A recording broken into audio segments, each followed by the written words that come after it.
हेल' लोगोफोर खुलुमबाय नोंथांमोनखौ गिबियावनो गासैखौबो बड' जोबनो स्लाव बरना लाग्रोनाय जाबाय लोगोफोर जोंहा डिसि अफिसनिफ्राय साख्रि ओंखारना फैदों दै साख्रिनि नामा जाहैबाय जोंहा लर्ड मण्डल दा बे लर्ड मण्डल साख्रिखौ नोंथांमोना एप्लाइ खालामनो हागोन जायफोर नोंथांमोना मेट्रिक पास जानाय दा बेनिखायनो बे भिडिअखौ गासिबो जोबजासिम नाय आं नोंथांमोननो साख्रिनि बागै डिटेल्सै खोन्थाहरगासिनो दङ लोगोफोर नोंथांमोना सोरबाफोर चेनेलाव गोदानै फैदोंबा चेनेलखौ साबस्क्राइब खालामनानै लाबानो जाबाय जाहाथे नोंथांमोना बेबादिनो साख्रिनि आपडेटखौ मोननो हायो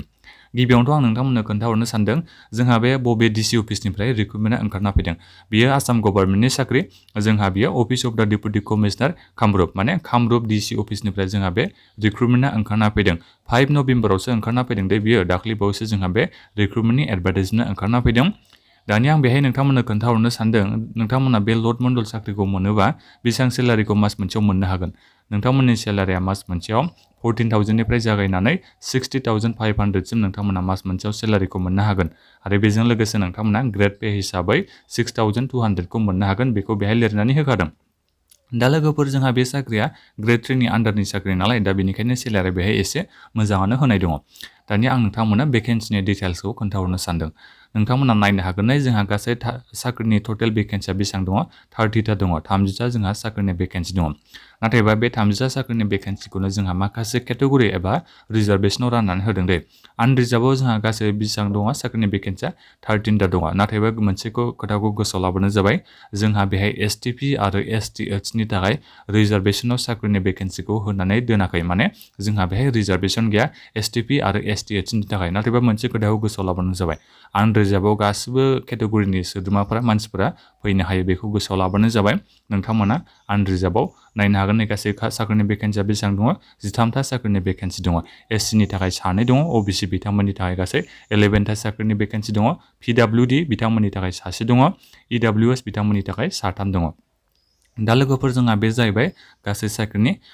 भेकेन्सिनि डिटेल्सआ दानिया फैदो जोंहा बैसोआ बेसेबां जानांगोन बैसोआ बेहाय 18 बोसोरा जाथारनाय जानांगोन 18 बोसोरनिफ्राय 40 बोसोरनिसिमा बे साख्रिनि थाखाय एप्लाइ खालामनो हागोन नाथायबा मोनसे खोथाखौ गोसोआव लाबोनो जाबाय जोंहा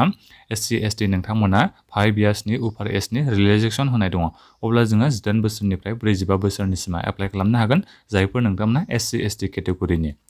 दानिया फैदो जोंहा एडुकेसनेल क्वालिफिकेसन आं सिगांनि माने जागायजेननाय भिडिअआवनो बुंखादोंमोन जोंहा मेट्रिक पासल' जानांगोन नाथायबा मोनसे खोथा दै नोंथांमोननियाव बेहाय माखासे सार्टिफिकेट बिदों मा सार्टिफिकेट बिदों आं बेखौ नोंथांमोननिसिम खोन्थाहरनो सानदों जेरै नोंथांमोननियाव मा सार्टिफिकेट थानांगोन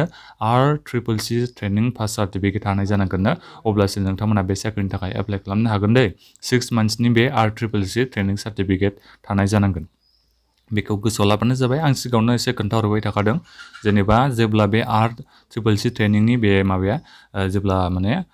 एडमिसना जागोन बिनि बागै आं मोनसे भिडिअ लाबोगोन दै माने गोबां मानसिफ्रानो बिनि बागै मिथिया आं बिनिखायनो एसे उनाव भिडिअ लाबोगोन जेब्ला RCCC ट्रेनिं सार्टिफिकेटनि जेब्ला माने एडमिसना जायो अब्ला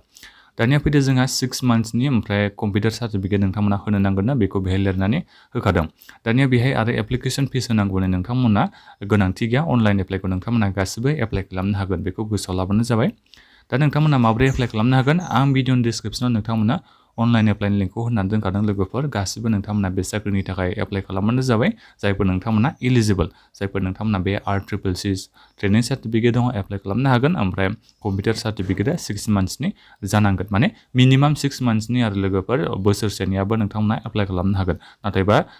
6 मान्थसनि खम सार्टिफिकेट दङबा कम्पिउटारनि नोंथांमोना एप्लाइ खालामनो हानाय नङा दा बेहाय नोंथांमोना एप्लाइ खालामनायाव मा डकुमेन्ट्स नांगौ आं बेखौबो नोंथांमोननिसिम एसे खोन्थाहरखानो सानदों आरो बेजों लोगोसे मा साबजेक्टआव नोंथांमोननि एग्जामा जागोन आं बेखौबो खोन्थाहरगोन नोंथांमोना माने नोंनि पासपर्ट साइज फट'ग्राफ बेखौ आपल'ड खालामनांगोन एडमिट कार्ड सार्टिफिकेट मेट्रिकनि मार्कशीट बेफोरखौ नोंथांमोना आपल'ड खालामनांगोन आरो बेजों लोगोसे RCCC ट्रेनिं सार्टिफिकेट बेखौ नोंथांमोना आपल'ड खालामनांगोन नोंनि कम्पिउटार सार्टिफिकेट बेखौ नोंथांमोना आपल'ड खालामनांगोन बेखौ बेहाय बुंदों दानिया फैदो जोंहा लास्ट डेटआ माला बे साख्रिया जोंहा 6 नभेम्बरनिफ्राय जाबाय दै माने मैयानिफ्राय जोंहा अनलाइन एप्लाइ जाबाय लास्ट डेटआ जाहैबाय जोंहा डिसेम्बरनि 5 तारिखसिम थागोन ना दा बेनिखायनो नोंथांमोना दायो एप्लाइ खालामनो सानदोंबा एप्लाइ खालामनो हागोन 5 डिसेम्बरनि सिगां जायखिजाया नोंथांमोना एप्लाइ खालामबानो जाबाय आरो दा बेनिफ्राय सेलेक्सन प्रसेसआ माबायदि जागोन आं बेखौ नोंथांमोननिसिम खोन्थाहरनो सानदों जोंहा बे लर्ड मन्डल साख्रिनि थाखाय मा जागोन ना रिटेन टेस्ट लानाय जागोन ना बे रिटेन टेस्टआव माबा दङ साबजेक्ट दङ आं बेखौबो खोन्थाहरनो सानदों जेरै जोंहा सार्भे एन्ड सेटेलमेन्ट मेटार बिनि थाखाय गासै 50 मार्क्स थागोन ना बिनिफ्राय दङ जेनेरेल नलेज बिनि थाखाय 20 मार्क्स थागोन ना ओमफ्राय जेनेरेल इंलिश बिनि थाखाय 15 मेथामेटिक्स बिनि थाखाय 15 गासै जोंहा 100 मार्क्सनि थाखाय रिटेन एग्जामा जागोन बेखौ गोसोआव लाबानो जाबाय दानिया फैदो मोनसे खोथा दे बे रिटेन एग्जामाव मोनसे साख्रिनि भेकेन्सिनि थाखाय 7 केन्डिडेटखौ लिंहरनाय जागोन ना बेखौ नोंथांमोना गोसोआव लाबानो जाबाय दा बिनिफ्राय जोंहा आरो बेहाय माखासे जायफोर सर्ट लिस्ट केन्डिडेट माने रिटेन टेस्टआव पास जाबाय बिथांमोना माने